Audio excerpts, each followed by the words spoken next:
जल मंत्री थी वो, किस प्रकार जो है यमुना का क्या हाल हो रखा है ये पूरे देश से नहीं छुपा है। अब ये क्या ही करेंगी आज चीफ मिनिस्टर, ये समय बताएगा। कितने घोटाले, कितने स्कैम, कितने सारे जो है उन पे जो है सवाल खड़े हो रखे हैं। आतिशी जी को यही कहूंगी कि जो है अच्छा काम करें। वो 2 महीना मिला है, पिछली बार की तरह जैसे जल का उन्होंने हाल किया, यमुना का हाल किया, अगर उस तरह से दिल्ली का हाल हो गया तो फिर जो है मुझे लगता है लोगों को जो है भारतीय जनता पार्टी को कमान सौंपनी पड़ेगी। मैं महिला हूं क्योंकि, और वो भी एक महिला हैं, तो उनको मैं बधाई देती हूं कि उनको जो है उनकी पार्टी ने एक चांस दिया है। और समय का अंतराल बहुत कम है, 2 महीना बचा है दिल्ली के चुनाव को। और जिस प्रकार के उनके कार्यकाल का काम रहा है, जल मंत्री थी वो, किस प्रकार जो है यमुना का क्या हाल हो रखा है ये पूरे देश से नहीं छुपा है। तो मैं नहीं चाहती हूँ, अब ये क्या ही करेंगी आज चीफ मिनिस्टर, ये समय बताएगा। पर मैं समझती हूँ कि दिल्ली की जनता जो है ये जल्दी निर्णय करे आने वाले चुनाव में कि वह सत्ता किसको देना चाहते हैं। और जिस व्यक्ति ने जल का ऐसा हाल कर दिया हो, यमुना का ऐसा हाल कर दिया हो, जिसको हम सनातन में माँ की तरह पूजा करते हैं, और उनका शिक्षा विभाग का भी पूर्व जो कार्यकाल रहा है वो भी बहुत अच्छा नहीं रहा है। कितने घोटाले, कितने स्कैम, कितने सारे जो है उन पे जो है सवाल खड़े हो रखे हैं। मैं समझती हूँ आज चीफ मिनिस्टर उनको इन बातों का भी जवाब देना पड़ेगा आगे आने वाले समय में। और अरविंद केजरीवाल जी के सरकार का जो मॉड्यूल है, आम आदमी पार्टी का जो पूरा मॉड्यूल है, इट्स अ टोटल फेलियर।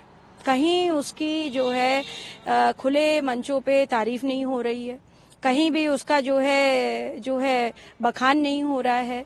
उधर दूसरी तरफ आप देखें, आदरणीय प्रधानमंत्री जी नरेंद्र मोदी जी का जो विकसित भारत का कॉन्सेप्ट है, जो उनकी विकासशील प्रगतिशील जो योजनाएं हैं केंद्र सरकार की, और जहां भी भारतीय जनता पार्टी की सरकारें चल रही हैं, हमारे उत्तर प्रदेश में देख लीजिए कितनी ज्यादा आवाम को, कितनी ज्यादा जनता को सुख सुविधाएं मौजूद हो रखी हैं।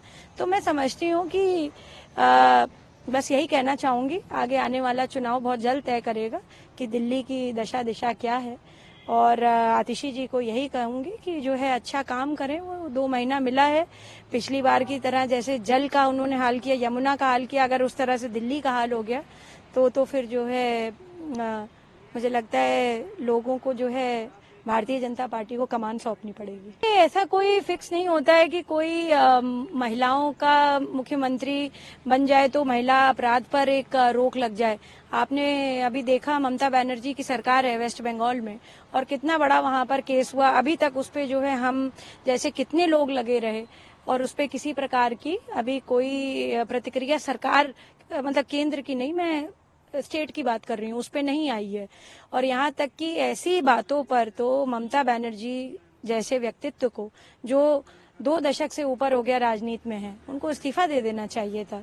क्योंकि ये गवर्नमेंट कॉलेज में गवर्नमेंट डॉक्टर के साथ किसी भी परिस्थिति में वो कृत्य हुआ है अगर जो सीबीआई के दायरे में है उस पर उचित नहीं है कमेंट करना। अगर वो मर्डर भी है तो क्या हम अपनी बच्ची को इसलिए भेजते हैं डॉक्टर बनने के लिए या रात में ड्यूटी करने के लिए कि वो वहां जाकर के मर जाए? ये बहुत बड़ा सवाल है। तो मैं समझती हूँ कि ये कोई मतलब कोई वैलिडेशन नहीं है कि if there is a women chief minister तो क्राइम नहीं होगा, या वुमेन प्राइम मिनिस्टर होगी तो क्राइम नहीं होगा। और जो है ये एक बहुत बड़ा डिबेट का विषय है। पर जहां तक इनका सवाल है, देखिए 2 महीने में क्या करती हैं। मुझे तो अपेक्षा नहीं है कि बहुत अच्छा काम करेंगे, क्योंकि जो 2 विभाग इनके पास पिछले थे उसका जो है कोई निकाले चिट्ठा तो जो है काले कारनामों से भरा हुआ है।